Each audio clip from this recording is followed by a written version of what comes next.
المسقعة المصرية، معانا بطاطس متقطعة مكعبات باحط عليها مَيّة عشان ما تسودش، باقطّع كده البتنجان مكعبات وباحطه في مصفى، بادّيه رشة من الملح عشان ينزّل المَيّة بتاعته وما يشربش زيت. معايا بقى فلفل كده حامي وفلفل بارد باقطّعه كده مكعبات، بانزل بده كلّه بقى الأول بالبطاطس، بعد كده بالبتنجان، بعد كده بالفلفل، بادّيه كده تحميرة في قلب الزيت، وباحطه كده على منشف مطبخ.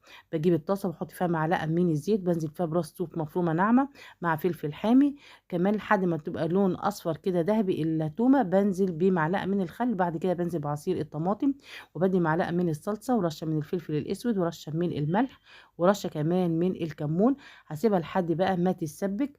أول ما تتسبِّك هانزل بكوباية من المَيّة، وانزل برضه برشة من الفلفل الأسود ورشة من الكمون ورشة من الكزبرة الناشفة، ياخدوا بس كده غلوة. بعد كده هابتدي أنزل باللي إحنا كنا محمرينه كله، البدنجان بقى وكله كده يتشرب من الصلصة، واسيبهم كده غلوتين على النار.